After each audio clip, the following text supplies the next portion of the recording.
1 et c'est parti. Donc, bonjour à tous et à toutes. Bienvenue à cet événement des Journées portes ouvertes pour le programme d'études et de recherche en toxicomanie. Je me présente, je m'appelle Pierre-Olivier Saint-Arnaud. Je suis le coordonnateur du certificat en toxicomanie. On aura aussi également un peu plus tard Philippe Laprade, qui est un ancien étudiant du certificat diplômé, et également Pascal Schneeberger, qui nous parlera en tant que coordonnateur du deuxième cycle. Donc, avant de démarrer, vous aurez remarqué que vous avez également, durant cet événement Journée porte ouverte, une section questions et réponses.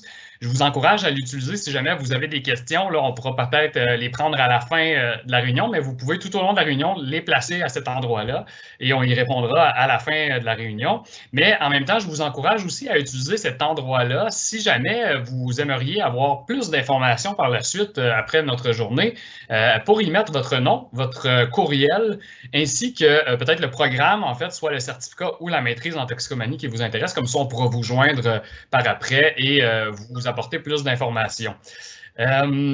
Donc, aujourd'hui, moi, je vais vous parler d'abord du certificat en tant que coordonnateur.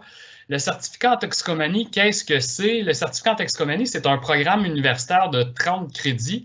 Donc, un programme qui, en fait, nous sert à apporter, à former, en fait, de futurs intervenants et intervenantes en dépendance au Québec. Donc, une fois que les étudiants ont complété ce certificat-là de 30 crédits, les étudiants et les étudiantes, ils ont en main tout ce qui est nécessaire là, pour se diriger vers le marché de l'emploi, et devenir donc des intervenants et intervenantes. C'est un programme qui a ses particularités. En fait, c'est ce que je trouve qui fait la force du programme, c'est que c'est un programme qui est axé à la fois sur la théorie et la pratique. Donc, on retrouve dans notre programme vraiment des notions qui vont être fondamentales sur la toxicomanie, mais qui vont venir toucher à différents aspects de la toxicomanie. On peut penser notamment aux différents contextes de consommation, aux effets des psychotropes sur la santé physique et mentale chez les consommateurs, ou encore aux différents types de personnes toxicomanes. Donc, vraiment, on essaie de faire un bagage complet du portrait de la toxicomanie au Québec et au Canada. C'est aussi une formation qui va être axée sur l'application de ces notions-là de base qu'on va acquérir et aussi par l'acquisition donc de compétences. On va vouloir développer des habiletés en intervention. Ici, on pense à la promotion de la santé, on pense à la prévention des toxicomanies et on pense à la réadaptation des personnes toxicomanes qui vont être vues tout au long du certificat en toxicomanie. Mais vraiment, ce qui fait la particularité, je crois, du certificat, c'est le fait qu'on a vraiment une clientèle étudiante très diversifiée. On retrouve des étudiants et étudiantes qui sont issus là, du milieu collégial, donc qui quittent le banc collégial pour venir à l'université. Mais on retrouve aussi des anciennes personnes qui sont d'anciens dépendants, anciens toxicomanes, qui désirent maintenant être de l'autre côté de l'intervention. Mais on peut également retrouver des personnes qui sont intervenantes sur le milieu et donc qui viennent faire une formation continue, un retour aux études pour effectuer du perfectionnement dans leurs connaissances. Et ça, cette diversité-là au niveau de la clientèle étudiante, ça permet notamment des échanges qui vont être très formateurs entre les étudiants. Comment est-ce que notre certificat fonctionne? Où on le retrouve? En fait, on a 3 grands campus. On retrouve notre formation au campus de Sherbrooke, au campus de Longueuil et également dans une formule virtuelle, donc en ligne.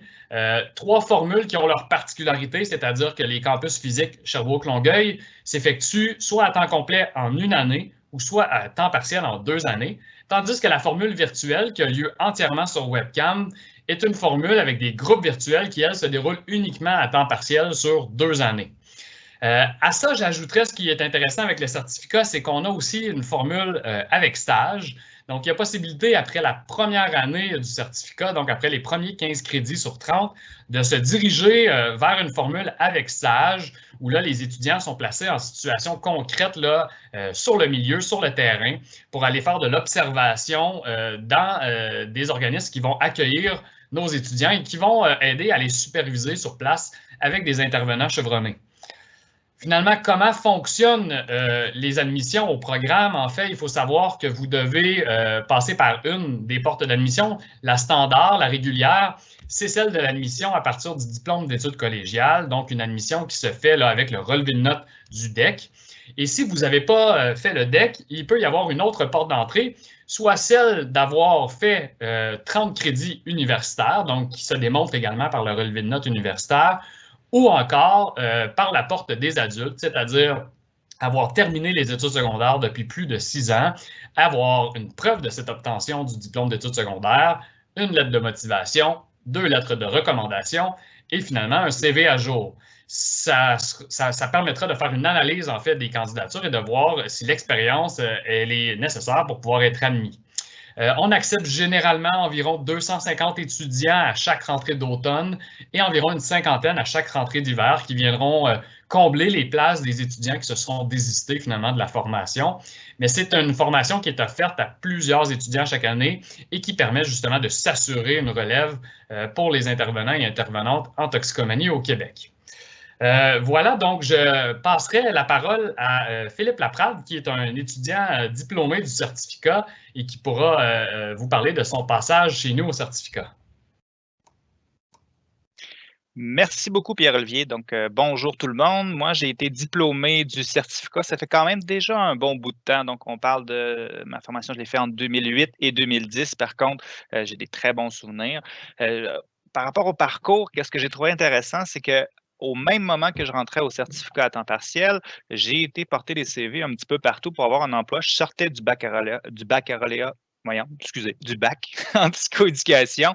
Les travailleurs de rue à Sherbrooke, l'organisme, m'a reçu et quand j'ai mentionné que j'étais en voie de commencer un certificat en toxicomanie, je ne peux pas dire que c'est à cause de ça que j'ai eu l'emploi. Par contre, je sais que ça l'a joué beaucoup dans la balance parce que cette clientèle-là, naturellement, on retrouve beaucoup de personnes dépendantes là, qui consomment beaucoup de substances ou abusivement. Et qu'est-ce que j'ai trouvé intéressant au niveau du parcours, c'est que à chaque fois que j'apprenais de nouvelles choses, que ce soit au niveau des compétences ou des informations, j'étais capable de les appliquer tout de suite avec la clientèle. Donc, je trouvais que ça ajoutait beaucoup au lieu de faire, excusez l'expression, mais une sorte de bourrage de crâne et 1 an ou 2 ans après essayer d'appliquer les compétences.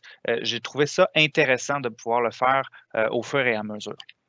Naturellement, aussi au certificat, qu'est-ce qui est intéressant, c'est que les cohortes se suivent. Donc, on retrouve des visages connus. On se fait un peu des amis, des amitiés, mais également des contacts parce que ce sont des gens habituellement qui vont travailler dans le réseau de relations d'aide. Et à ce moment-là, on se fait des connaissances et on peut peut-être avoir accès justement à des employeurs, donc pour continuer au niveau professionnel.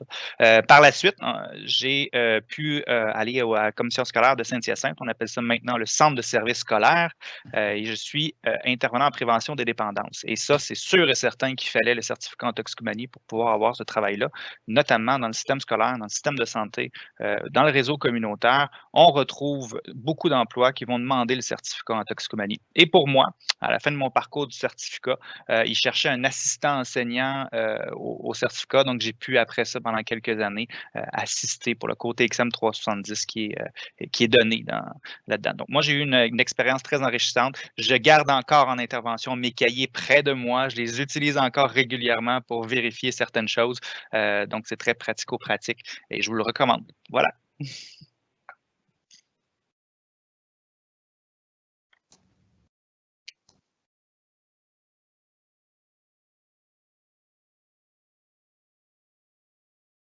À vous la parole, messieurs. Oui, je pense que le live est à Pascal présentement. Ah, il est à moi maintenant.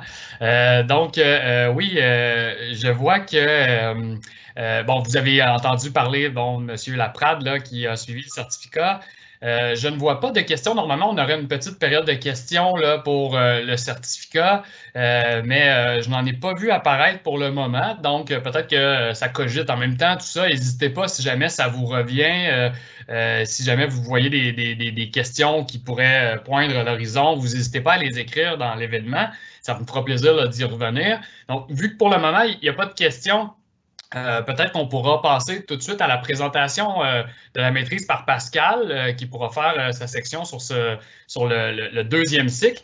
Et après ça, on pourra revenir en groupe là, éventuellement, puis peut-être qu'il y aura eu des questions et là, on y répondra à ce moment-là.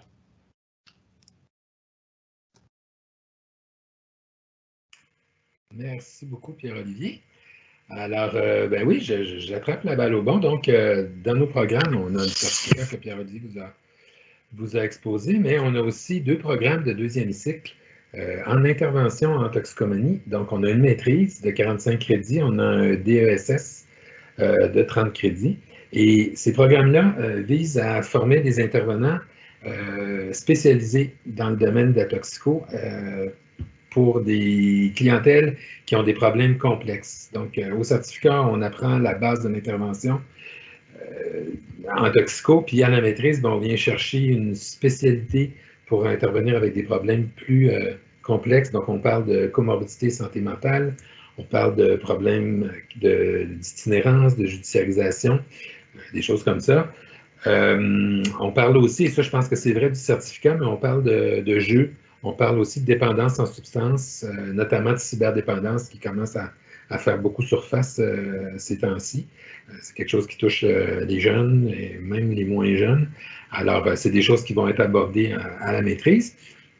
La maîtrise s'adresse à des personnes qui détiennent un baccalauréat en intervention, donc en sciences humaines, mais dans une discipline liée à l'intervention. On peut parler de psychologues, de travailleurs sociaux, de psychoéducateurs comme Philippe, de sexologues, de criminologues, on a des gens en sciences infirmières, donc toutes ces professions-là. Et on a aussi une porte pour les gens qui ont un baccalauréat, excusez-moi, multidisciplinaire, donc ils ont fait 3 certificats. Plusieurs, je dirais le tiers de nos étudiants arrivent avec ça comme bagage. Ils ont fait leur certificat en toxico, ils ont été chercher 2 autres certificats, puis ils arrivent avec cette expérience-là chez nous. Et donc ça, c'est le premier critère. Et le deuxième, c'est qu'il faut avoir une expérience minimale de 6 mois en intervention dans le domaine ou un domaine connexe. Et je vous explique pourquoi. C'est parce que la maîtrise est vraiment centrée sur le développement des compétences en intervention. Donc, ça prend des gens qui ont un point de référence, qui savent qui est la clientèle, puis qui ont déjà eu à expérimenter ça dans leur travail. Puis ils vont venir à la maîtrise, ils vont être exposés à des professionnels, à des cliniciens finalement chevronnés qui vont leur donner des cues, qui vont leur donner beaucoup de feedback sur ce qu'ils font. Les étudiants vont être aussi exposés à des comédiens. On engage des comédiens qui vont jouer une personne qui a des problèmes de dépendance, qui peut avoir des comorbidités de toutes sortes. Donc, on met les étudiants dans l'action. Vous avez à pratiquer ce que vous avez vu, à essayer des choses.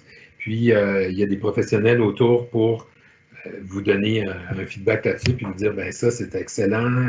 Là, ici, peut-être qu'il y avait telle porte que tu aurais pu prendre parce qu'on voit que la personne s'est refermée quand tu as fait ton intervention. Donc, beaucoup de pratiques. La maîtrise est disponible à Longueuil uniquement. Là, à cause de la pandémie, il y a eu quelques essais en ligne, mais de façon générale, c'est à Longueuil que ça se passe. Puis, on peut la faire, je dirais, la majorité des étudiants le font à temps partiel. C'est des gens donc, qui travaillent à temps plein puis qui viennent faire leurs études en plus. On parle de 3 ans et demi à peu près pour faire le programme. C'est possible de le faire à temps plein si on entre à l'automne. Mais là, à temps plein, c'est ça. Donc, les bouchées sont doubles. Puis, je dirais que l'intégration est peut-être un petit peu plus difficile à faire parce qu'il n'y a pas cet aller-retour-là entre la pratique et les études. Mais sachez que c'est quand même faisable. Et tout comme le certificat, les cours sont sous forme de fin de semaine intensive. Donc, c'est le vendredi soir, le samedi, le dimanche, la première partie de la journée. C'est là que ça se passe. Au niveau des demandes d'admission, vous pouvez bien sûr la déposer tout de suite. On les prend en maîtrise, on peut aller un peu plus loin. On les prend jusqu'au 1er août. Mais je vous dirais que c'est préférable avant les vacances estivales parce qu'après ça, il y a toutes sortes de délais qui viennent rentrer à cause que les gens partent en vacances. Donc, je vous inviterai à le faire avant ça, finalement. Donc, je pense que ça fait le gros de l'histoire. Je vais repasser la parole à Philippe parce que, ben oui, Philippe a continué ses études et a fait sa maîtrise. Donc, il va pouvoir nous parler aussi de ce bout-là. Merci beaucoup, Pascal. Et oui, encore moi. Donc, comme j'ai dit tantôt, le certificat en toxicomanie entre 2008 et 2010, et j'ai entamé la maîtrise en intervention en toxicomanie en 2014 et je l'ai terminé en 2019. Pour moi, ça a été un petit peu plus long, je l'ai étiré un peu plus. C'était une décision. Voilà, je suis un éternel étudiant. Pour moi, la maîtrise a été l'école secondaire et le certificat peut-être l'école primaire. Je trouve que c'est un comparatif intéressant où le certificat vous donne des bonnes bases pour avoir une expérience terrain. Mais vraiment, au niveau de la maîtrise, on pousse vraiment beaucoup au niveau des compétences et c'est ce qui, pour moi, a été très intéressant. Et encore une fois, comme le certificat, moi, je l'ai fait à temps partiel. C'est vraiment un choix de le faire à temps partiel ou à temps plein. Mais à chaque fois que j'allais chercher des nouveaux outils ou que je pratiquais une nouvelle compétence, notamment au niveau pratique, je pouvais essayer de le transférer dans mon travail, ce qui était très enrichissant pour moi. Donc, dans le quotidien, de pratiquer vraiment avec des comédiens. Pratiquement le 3/4 des cours, là, on a des mises en situation. Les examens sont faits avec des comédiens. On analyse justement nos interventions. C'est extrêmement enrichissant. Pour moi, dans mon travail, je n'avais pas de supervision. Donc, à ce moment-là, de pouvoir avoir un feedback sur les interventions, ça me permettait vraiment d'aller chercher mes points forts et mes points faibles qui, pour moi, n'étaient pas nécessairement clairs quand j'essayais de m'auto-analyser. Donc, ça l'a permis aussi d'avoir beaucoup plus de confiance en moi dans mes interventions ou avec tel type de clientèle, avec une comorbidité notamment, de voir qu'est-ce qui peut être fait vraiment pratico-pratique, concrètement. J'ai vraiment été chercher des outils intéressants à ce niveau-là. Et naturellement, le fait de côtoyer beaucoup de personnes qui travaillent, donc moi, dans les cohortes, j'ai croisé des gardiens de prison, des médecins, des infirmières cliniciennes, j'ai croisé des travailleurs sociaux, des psychoèdes, un peu comme moi, mais tu sais, je ne suis pas psychoéducateur, j'ai un bac en psychoéducation, mais j'ai vraiment croiser des perles et c'était très enrichissant aussi de voir les différences d'analyse face à différentes problématiques. Et justement, au niveau de l'emploi, c'est intéressant parce que on se fait des contacts et moi, je connais tel employeur, il recherche tel emploi. Donc, on se fait un réseautage aussi en même temps qu'étudier, ce qui peut être très bénéfique pour la suite. Et pour moi, qu'est-ce qui est intéressant? Ben, j'ai réussi à devenir chargé de cours pour l'Université de Sherbrooke, donc au certificat pour le cours TXM 370, qui est atelier pratique en prévention, puisque c'est mon champ d'expertise. Donc, mais vraiment des compétences, mais également des opportunités d'emploi. C'est vraiment été enrichissant pour moi. Je suis vendu peut-être au niveau du processus et tous les cours en toxicomanie. J'étais un éternel étudiant, j'aime apprendre et ça a vraiment répondu à mes attentes au niveau de ces deux parcours-là. Alors voilà. Je vous passe la parole, messieurs.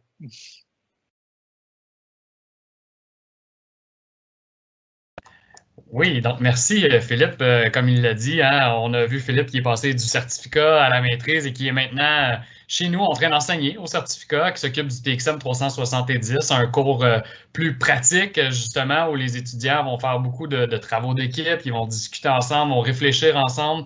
Donc vraiment un parcours intéressant qu'il a eu Philippe. On a eu une question entre-temps dans le panneau de discussion. Donc, Mathieu qui nous dit j'aimerais savoir à quelle fréquence auront lieu les cours en présentiel pour le certificat à temps plein. C'est une excellente question. Le certificat à temps plein, il est fait sur un an, comme je disais. Donc, ce qui veut dire qu'on a 15 crédits à l'automne, 15 crédits à l'hiver. Donc, les cours qui ont à l'automne sont des cours qui ont lieu dans nos campus en présence. Donc, pour le temps complet, c'est vraiment notre campus Sherbrooke ou Longueuil. Et comme on a beaucoup dans ces campus-là d'étudiants qui sont des gens qui font de la formation, qui font du retour aux études pour du perfectionnement, on a donc beaucoup aussi d'employés dans ces formations-là, ce qui fait en sorte que nos formations qui ont lieu au campus de Sherbrooke et au campus de Longueuil, donc les deux qui offrent à temps complet, s'effectuent avec des cours de fin de semaine. Donc, par exemple, un cours de 3 crédits, là, comme celui que Philippe enseigne présentement, c'est un cours qui a lieu sur 3 fins de semaine complètes. Donc, on a un vendredi soir, samedi toute la journée, dimanche la première partie de la journée. Donc, une fin de semaine complète qu'on va répéter là, à chaque 3 fins de semaine. Donc, il y aura deux fins de semaine de lousse entre chaque là, pour bien intégrer, faire ses travaux, les exercices et tout ça. Mais au final, après 3 fins de semaine intensives, le cours, il est terminé. Dans les faits, vous allez me dire, bon, si j'ai 15 crédits, ça veut dire que j'ai 5 cours de 3 crédits, donc j'aurai dans les faits 15 fins de semaine. Non, on s'est arrangé pour que ce soit autrement, c'est-à-dire qu'à travers tout ça, dans notre certificat, il y a 4 cours de 3 crédits qui se font un peu différemment. Donc, des cours qui sont sur une plateforme autodidacte et autoportante, ce qui fait en sorte que les étudiants, ils ont des lectures, des exercices et tout ça, mais qu'ils doivent faire à chaque semaine, mais qui peuvent être faits durant les disponibilités de l'étudiant. En fait, il y a un professeur qui fait le suivi de tout ça, mais ça laisse un peu plus de jeu dans ces cours-là. Ce sont nos cours là, un peu plus théoriques de base pour mettre tout le monde au même niveau, mais au rythme de chacune. Donc, ça permet justement de libérer certaines fins de semaine. Dans les faits, dans la formation, comme vous le demandez, à temps complet, un étudiant à l'automne et un étudiant à l'hiver aurait à l'automne 9 fins de semaine de cours et à l'hiver 9 fins de semaine de cours, en plus des quelques cours qui ont lieu en ligne. Donc, normalement, là, 3 fins de semaine, un cours là, terminé, et dans le certificat, on a 30 crédits. Si on met ça en cours de 3 crédits, là, c'est l'équivalent de 10 cours au total qui sont suivis durant la formation. Je dis si parce qu'il y a quelques cours qui sont de 1 crédit plutôt que de 3 crédits. Et dans ces cas-là, c'est une seule fin de semaine au lieu de 3 fins de semaine pour le cours. Dans la formule virtuelle, c'est un peu différent, c'est-à-dire que nos cours sont davantage sur un mode classique, donc un cours par semaine sur la longueur de la session. Mais ces cours-là ont lieu là, une fois par semaine, un soir de semaine en mode virtuel sur webcam avec le groupe dans une classe virtuelle et l'enseignante qui est présente là, en mode virtuel. Mais cette formule-là, cette cohorte-là, a lieu donc un cours par semaine sur toute la session qui dure 15 semaines. Tandis que nos cours à temps complet à la formule Sherbrooke ou Longueuil, ce sont des cours qui ont lieu sur les fins de semaine exclusivement. J'ai l'impression que ça répond à votre question, M. Mathieu, mais n'hésitez surtout pas si jamais vous en avez d'autres. Vous aurez remarqué également que dans le panneau là, de questions-réponses, il y a M. Pascal qui a mis en place là, quelques liens avec de l'information. Il vous a mis d'abord le lien sur le certificat avec le courriel et le numéro de téléphone. Et il vous a mis après ça également le lien vers le deuxième cycle avec le courriel et le numéro de téléphone. On est très actifs aussi là, sur les réseaux sociaux. On a une page Facebook pour le programme d'études et de recherche en toxicomanie. Donc, vous pouvez également retrouver cette page-là et vous y joindre sur Facebook. C'est intéressant parce qu'on met beaucoup d'informations sur cette page-là, notamment des opportunités d'emploi qui passent pour nos étudiants. On met une revue de presse aussi, donc des différents articles qui passent dans les journaux, dans les médias sur le domaine qui est lié à la toxicomanie. Et on a également toutes sortes de discussions qui sont entre les étudiants, entre les gens du programme et tout ça. Donc, je vous invite aussi à aller vers cette page-là si jamais vous voulez plus d'informations. Je vous invite aussi, si jamais vous avez d'autres questions, c'est le bon moment. Vous pourriez peut-être avoir une question pour mon collègue Pascal à la maîtrise ou sinon pour mon autre collègue Philippe qui a fait le certificat et la maîtrise. Ils pourront peut-être vous donner des meilleures idées, des débouchés, tout ça, pour parler avec vous si vous avez des questions liées directement au modèle de l'emploi. Mais si vous avez d'autres questions, peut-être directement sur le certificat, sur les cours, comment ça fonctionne et tout ça, je suis là pour vous. On est encore disponible normalement quelques minutes. Et on peut discuter avec vous. Je vois que mon collègue aussi, Pascal, a mis d'autres informations. Vous remarquerez qu'il a mis le lien là, vers la page d'admission pour faire la demande d'admission au certificat ou au deuxième cycle. Et il a mis aussi le lien là, vers la page Facebook de notre programme. Donc, si jamais vous voulez aller vous joindre à ça. Les demandes d'admission, vous savez, aujourd'hui, tout est en ligne. Donc, vous suivez le formulaire de demande d'admission de l'Université de Sherbrooke si jamais vous êtes intéressé par le programme. J'en ai pas parlé, mais vu qu'on a un peu de temps, je pourrais peut-être embarquer sur ce sujet-là. C'est-à-dire que le certificat, ce qu'il y a d'intéressant, c'est qu'il peut être inclus dans d'autres programmes qui sont à l'Université de Sherbrooke. Je pense notamment au baccalauréat en psychologie qui a une branche mineure en toxicomanie. Donc, les étudiants qui font partie du bac en psycho ont la possibilité de prendre un 30 crédits de leur bac et venir le mettre en toxicomanie. Et il y a aussi les étudiants qui veulent avoir plusieurs cordes à leur arc. Donc, qui ont envie d'aller faire, par exemple, le certificat en travail social, le certificat en psychologie et le certificat en toxicomanie. On prend tout ça à l'Université de Sherbrooke et on fait un baccalauréat multidisciplinaire, donc ce qu'on appelle un bac par cumul. Ça aussi, c'est tout à fait possible. Le certificat en toxicomanie, c'est souvent la première porte d'entrée, comme on est un des programmes qui accepte des étudiants, là, entre guillemets, par la porte adulte. Ça peut souvent être votre porte d'entrée. Après ça, si vous voulez aller faire d'autres certificats et accumuler, au final, un baccalauréat, un grade là, qui devient un bachelier, bachelière, et qui vous permet peut-être après ça de poursuivre à la maîtrise ou au deuxième cycle. Je vois pas d'autres questions qui se sont ajoutées de la part des participants. J'espère que vous aurez apprécié notre présentation et que vous aurez appris sur le sujet. Comme je le disais, vous avez envie qu'on vous joigne, vous nous écrivez dans la question, vous nous écrivez votre nom, votre courriel ou votre numéro de téléphone, ainsi que le programme, soit le certificat, le DESS ou la maîtrise qui vous intéresse. On va se faire un plaisir de vous joindre en semaine, de vous écrire ou de vous appeler pour pouvoir discuter avec vous là, si jamais il y a d'autres questions qui viennent par après. Hein. Je sais que parfois, là, sur le coup, on a l'impression qu'on comprend tout, mais peut-être qu'après, on a envie d'en savoir plus. Donc, vous n'hésitez pas à laisser vos coordonnées. Ça va nous faire plaisir de vous joindre.